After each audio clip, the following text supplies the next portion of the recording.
everybody. Welcome back to our second recording of Never Over the Hill. Today, I'm welcoming my dear friend Nadia. She is in the fashion industry. She was also a teen in the 90s, like me, and we just have a ton in common, and we have so much fun together. She currently works at Max Mara. And I'm going to pass the mic over so that she can give you a little history of her career. Just a little short synopsis. Short. Yeah, I don't know if that's possible. Short. I mean, out of the womb, I was in fashion. My mother opened a bridal shop when I was growing up. I saw potential for her to sell her dresses to all of my friends. So I produced a fashion show in my cafeteria for lunch, and we sold all of the girls' dresses for prom and homecoming. That is so cool. Okay, so it was like in your blood. It was totally in my blood. Yeah. Like my mother said, you're moving to New York when I was probably 3. No joke. I'm from Detroit. So, yeah, I think she just instilled it in me. And I ended up coming here at 19. And I had a lot of friends that were on their parents' dime, luckily, and they were interning at Vogue and doing all the things and had an apartment, but I had to work. So I did makeup for Bobby Brown at the shows. And then from there, got the president of Hugo Boss saw me and wanted me to run his VIP for Hugo Boss. And I saw that they were related to Penske Racing, and I love racing and cars. So I was like, yeah, I'll do that.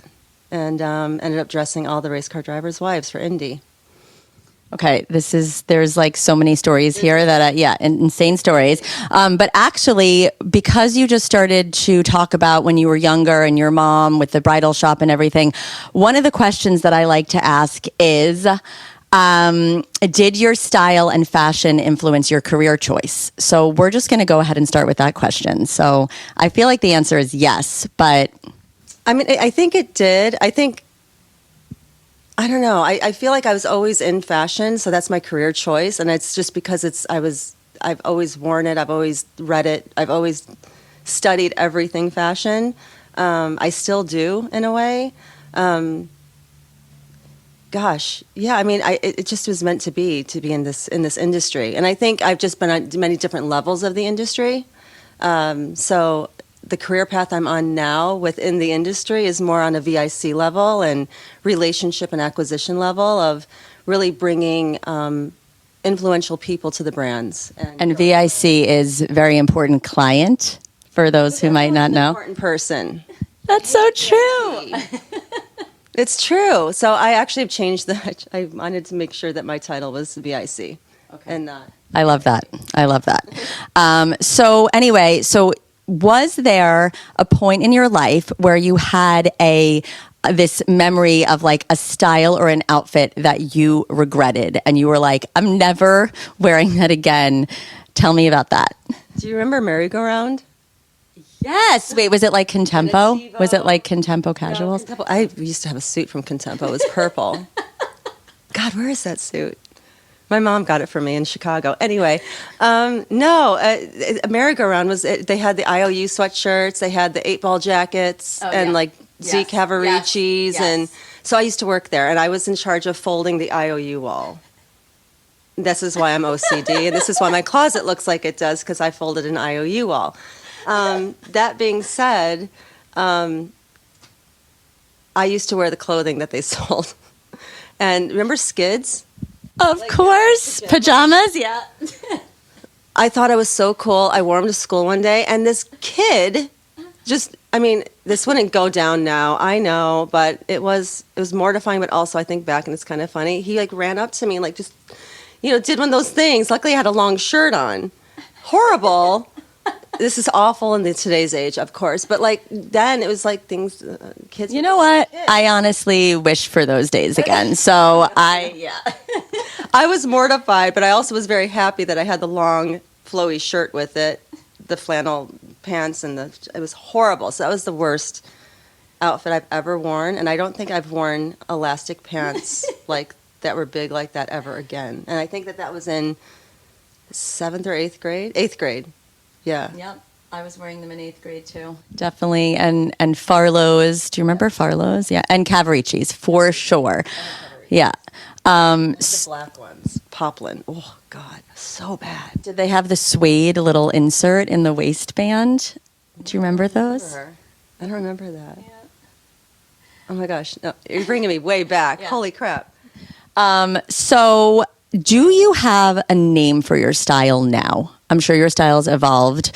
Do you have a name for your style? Or if you don't, how would you describe your style in 3 words? Oh gosh. Rock and roll with a quiet luxury. I don't know. So what would the 3 words be? Well, no, you can. Okay. Rock and roll's one. Quiet luxury is another. This is the thing. It's like I'm like a chameleon. And a lot of people like to say I'm in costume. I'm not. I just know how to wear fashion, and I know when and where to wear things, and I have it all. So I'm definitely rock and roll, 100%. That's always been me. My Celine days, I rocked it like nobody's business. Chloe days, 100%. But then there's a side of me that loves the luxury and the quality side, which is Ralph Lauren, Hermes, cashmere, things like that. So there's a quiet luxury moment with me with rock and roll edge for sure. But then I can literally walk in Aspen and be in a full cowboy outfit. And feel very comfortable, and this is me. Plus, it's a lot of the things that I do in my life are around my fashion. I'm not just working in Max Mara. I'm doing horse drives in Wyoming. I'm going to African safaris. So YSL 73, I think it was 73, right? When he came out with his safari collection. Like that, all of that, it's like life. It makes me wear what I wear. So I don't know if I have 3 words because I am a chameleon. I am. Well, that's your style name. Yeah, definitely. Chameleon.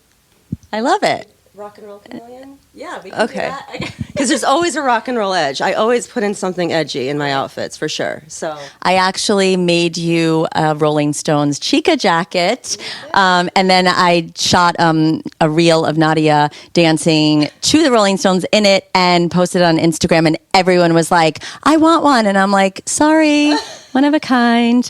Anyway, so tell me about, since the name of the podcast is Never Over the Hil, I would like you to tell me about one look that you wore that you will never get over. That is just bad way. Either one, but let's do good. Okay. I was in New York. I was living with this amazingly crazy woman from Germany that used to roller skate everywhere in the East Village. And we shared a closet. So we basically shared clothes. I was working at Life at the time. I was at the door. Oh my God, that is a blast from the past. My cousin worked there when he was 13. That's how I know. Okay, anyway, I knew that face. That's weird. Okay, we'll talk about that later. But yeah, that was a crazy place. And I used to work the door with Kenny King, was his name? God, whatever. And there was a big party that I was invited to through some people that were at Life that I met because I had to walk them to their tables. And of course, they were should I just say who they were? Sure. Jared Leto and his friend. I don't want to say his friend's name because he worked for Sony at the time. It's just a big deal, whatever. And I was invited to the Grammy party. And I was like, what the heck am I going to wear? And I got home to our house in the East Village, our apartment in the East Village on 12th Street, across the street from Iggy Pop. Like, it's so cool. God. Oh, those days. And I reached out to the girl that I used to live with because she was in Germany at the time visiting her parents. And I was like, can I borrow something? She's like, you need to wear this one dress.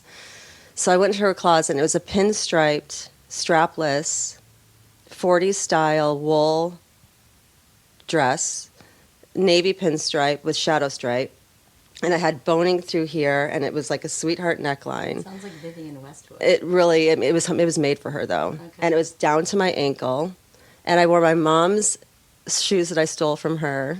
They were suede. I mean, I'm talking heel like this with the ankle strap. Very simple 70s suede shoe. I had a pixie cut I had very thin eyebrows. We're going to need a picture of this. We're going to need a photo. Okay, so I'm just telling you. I had a pixie cut. Oh, I think I put fishnets with it. And I had a pixie cut, and I was like this. And I forgot where it was. I don't remember where it was, but the main party was, there was like a red carpet. And every time I watch Devil Wears Prada, when she's walking up that carpet for the Met, I see that scene, and I'm like, I've been there. That is like a moment that I had for sure.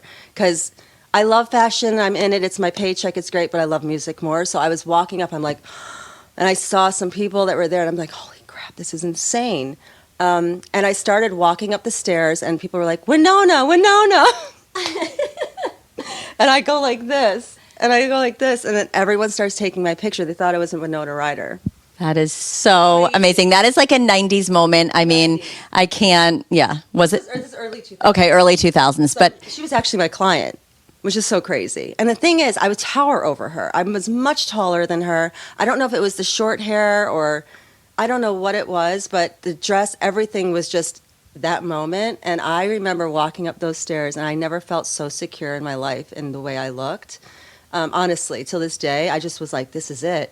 And honestly, the night was amazing. I met so many amazing people. I ended up playing pool with Metallica at some dive bar with the bassist of Smashing Pumpkins. Like, it was insane in this dress. I think you need to write a book. But it was amazing. And I was all circled around how I felt in the dress itself. I think my haircut, too. I had the Orbe gel in it that was like blue. I did that too. Yeah. But yeah, I think that was one of my favorite moments, and like one of the best outfits I ever really put together, and everything that transpired that night around the outfit was kind of cool. Yeah, I mean, I definitely feel like when, at least personally, and I feel like this goes for a lot of people, when we are dressed in an outfit that just makes us feel good, powerful, strong, like ourselves, we are more ourselves. It like makes us more of our authentic self, which I love. So that leads me to my next question, which is, when you have an event or when you know that you have to feel your best, what is your go-to thing? What is your go-to look? It doesn't have to be specifics, but like, what is your style choice? For an event, or? What, just like, if you think about a time where you're like, okay, I have to feel comfortable, but also feel like a strong, powerful woman. Black blazer. Always. I have many. What's your favorite? I actually finally just got a Sarto Royale Max Mara black blazer that's handmade. And it is exquisite. It's actually tailored like men's blazers. I'm getting it fitted right now. I'm just so happy I have it. I mean, this is something I normally wouldn't buy. It's a $4,000 blazer. It's like, so the perks of working in this industry and the graciousness of the brand I work for, I'm able to have it, but it is exquisite. I look at it and I'm just like, the fabrics are fused together the way a men's blazer would be, and you just put it on, even though it's too big on me right now, you just put it on and it's just like, oh my gosh. So I will be wearing that a lot. It's double-breasted. It has this beautiful green lining on the inside. I can't wait to see it in person. Yeah. So what would you wear it with? Like, a couple of different things. I have pants that are with a suit, but I would rock it with jeans, always. And honestly, I always wear bigger jeans and flowy jeans and all of that. I'm kind of getting into the tighter look again. I don't know. I love it. Love it. Isabel Marant boot. Mm-hmm. There goes my rock and roll. I love that look. And it's also classic. Yeah. So, it's quiet luxury. French. Very French. Yeah. That's my style, too. Mm-hmm. Anything French. French 70s, obsessed. London 60s, obsessed. But New York 90s? New York 90s is pretty amazing because I was right there. I moved here in 96, so on the tail end. But even in Michigan, I was reading all of the magazines. Like, do you remember when W Magazine was a newspaper? Yes. Yes. Yep. I had it plastered all over my walls, and it was like, I remember I was like, Mom, I need combat boots, because Chanel had Christy, Naomi, and Linda with a soccer ball. It was like the girls, the three of them, in tweed suits with the chains and combat boots, playing with a soccer ball. I remember this, actually. Yes. I do. I think I had it on my wall, too. Actually, so you're talking about the black blazer. as your thing that you would pick for when you have to feel really good. So would that also be the most versatile piece in your wardrobe? Like, what is the most worn, loved? That and cashmere sweaters. I love Jenny Kane. Honestly, it's definitely luxurious. It's not too high of a price point. It's right in the middle. But when I get perks from brands, like, I definitely will go to Kate. It's all about Kate Cashmere, honestly. And then I'm also hoping to get a Brunello Cucinelli. Are you listening, Bruno Cucinelli? Okay. That's where it's at. I mean, if you want luxury, it's all about Brunello. I'm trying to see if we've. No, I love it. I honestly, you and I are very similar in a lot of ways of, like, how we dress. We're in similar. We're almost the same age. We like a lot of the same style. But whenever Nadia walks into my store, every time I'm like, what is this? What are you wearing? But she never looks overdone. You never look like out of place. You have this quality about you that is so exactly what you said, all the ways that you described yourself. It's like you always put yourself together so well, but there's always like a little twist to it, which I love.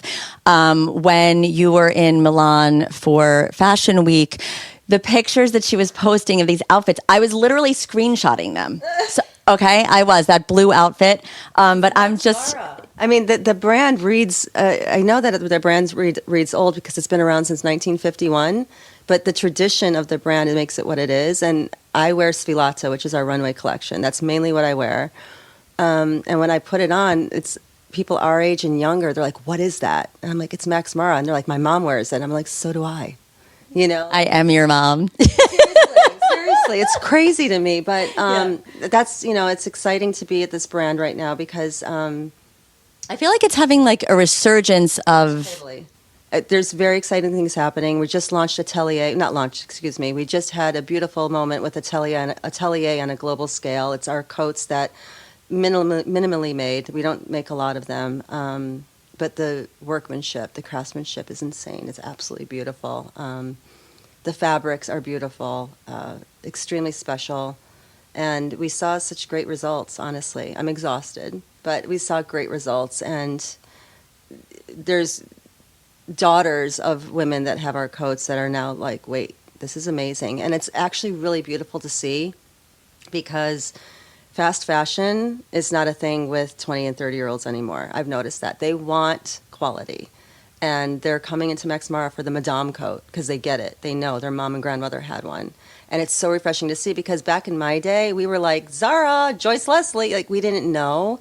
And it's to see this happening now, it's like, wow, this is changing a bit. And fast fashion is not really it anymore. It's just not.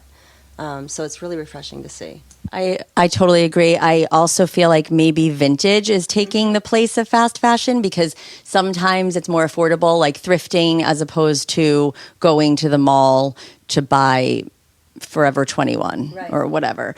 I'm just looking down at my little style notes to see if we have gone through all the questions. Are there any other stories that you want to tell us about, like even from like growing up, like anything that you, like a funny story or, we had the skid story, but like anything else? Fashion stories? Gosh. Yeah, I mean, you might understand. I'm a little older than you, but I feel like you would understand this. I think it was the cusp out like between 88 and 93 maybe, where music was a big deal and fashion and music merged, which that happened in the 70s with Patti Smith and like all of that. But it kind of came back again like around 88, 93, I would say, where high fashion would be like, I forgot what show it was, honestly, I don't remember, but it was a cat suit. I think it was Christy wearing it. It's always Christy. God, she gets me every time. But I think Christy was wearing it, and it was like a cat suit like this, long sleeve, like covered, but a cat suit with stirrups. And I found one, and I bought it with my own money, I think from the store called Hudson's. I don't know. So this is when you were in... I was in ninth or 10th grade. And I bought it and wore it to school. Did your mom see you leave the house? Yeah, she was fine with it. She loved it. Oh my gosh. Linda's very cool, by the way. She's like, I'm going to live vicariously through you my whole life. I'm like, okay, Mom. But I wore it to school, and I wore it with these vintage Evan Picone shoes that had a satin tie, which actually Manolo Blahnik remade, I would say 7 years ago. And I went to school with my hair slicked back with red lipstick. So this is what I'm saying, the 88, between 88 and 93. So my hair slicked back with the red lipstick was like a Robert Palmer video.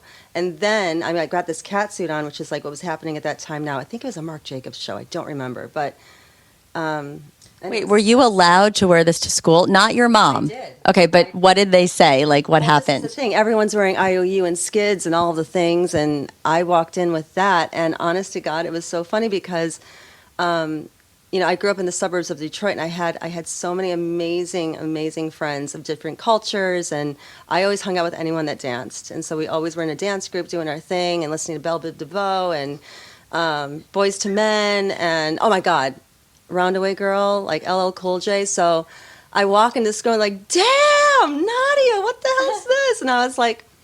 Was there a different reaction from the girls to the boys? Yes. So, well, no... It's funny. Some of the girls were okay with it. The girls in my crew were really okay with it. And we were actually going to a concert like a week later, and one of my friends, her name was Erin, she's like, girl, you need to be wearing that to the Belle Biv DeVoe concert. And I'm like, okay, I will, no problem. She's like, just put like a gold scrunchie in your hair and we're all good. I'm like, great. So it's so funny. I ended up wearing it to the Belle Biv DeVoe concert, and I wore it with this biker jacket with gold studs on it. Oh my God, that was horrible. My mom got that for me. Sorry, Mom. But I wore it, and I like it. I went to this Belle Biv DeVoe concert, and I'm not kidding you. It was hysterical. I got so many screams. Like, people were like, "What is that? Where'd you get that?" It was amazing, and it was like, to me, my whole mindset when I bought it was Robert Palmer model, and then I go to school and it's translating to Belle Biv DeVoe and Boys to Men and like what's going on in the music. Chameleon. Yes. Yeah, that's it. I remember thinking to myself, that's kind of cool, because that really wasn't in my head, but here we are. So, yeah. Did I answer that right? Yeah, totally. Okay. Yes. So, yeah, no, I love all of these stories through fashion. And actually, it's so crazy because the whole idea behind this podcast was I want people to tell stories through fashion, which is exactly what you're doing right now. And I feel like we're going to have to do another show with Nadia because there's so many stories through fashion. Like, I actually didn't know some of these things about you, which is crazy. But so just to kind of wrap things up, I'm going to ask you a couple of questions that I'm just going to do as like a thing that I ask all my guests. And the first one is, what is your sign? Libra. And so do you think your sign affects your fashion? Do you think that it's like, Libras are known to be like balanced and... Totally, but I'm unbalanced because I don't know what the heck I'm doing day to day. I actually will be in the shower going, okay, what am I going to wear? And then I'll get out of the shower like, okay, no. So it's like the scales, like what's right? Yes. Okay, I can totally see that. And what do you wear to sleep?